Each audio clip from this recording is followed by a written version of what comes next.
Bloomberg Audio Studios. Podcasts, radio, news.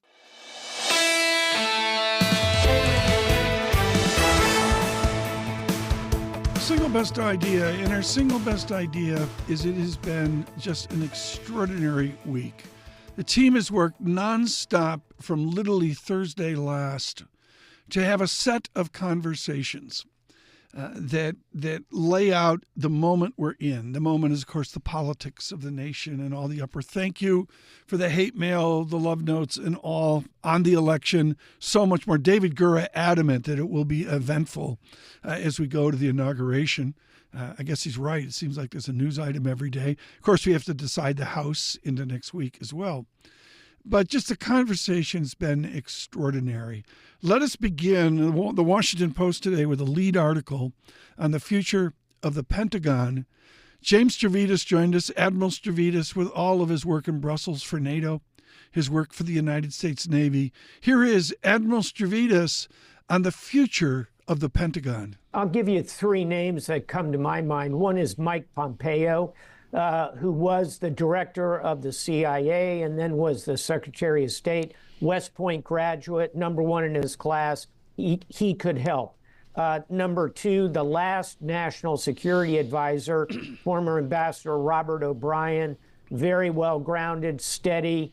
I think he could be in a position to be helpful. And third, the last Deputy National Security Advisor, Lieutenant General Keith Kellogg, retired, also understands all of that. Those are names that I'm actively seeing under consideration in a Trump administration. Dave, we're just going to have to wait and see who he puts in positions of authority.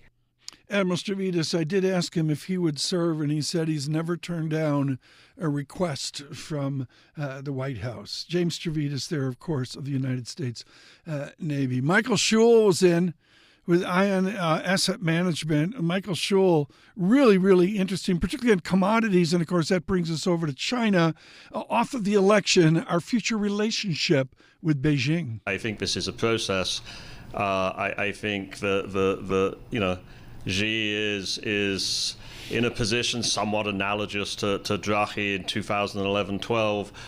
Or the U.S. Fed in 2000 and late 2008 through late 2009, maybe even Jackson Hole 2010, which is he's in the middle of a process where he tries to rebuild domestic confidence and international confidence in his country, and my guts are that he'll get that done eventually, but it'll be a noisy and bloody process. Michael Shaoul on Beijing and the future forward. And, of course, we'll have much more. Stay with Bloomberg.com and Bloomberg News through the weekend on the terminal, of course. We'll be there 24/7. The news flow off of the election into the weekend. And, of course, on to next week where maybe we'll see cabinet officers selected by the president-elect. Again, thank you to all on your morning commute across the nation. Thank you for listening on Apple CarPlay and Android Auto. Good morning in Washington and Boston and Bloomberg 1130 in New York. On Apple Podcasts, on YouTube Podcasts, this is Single Best Idea.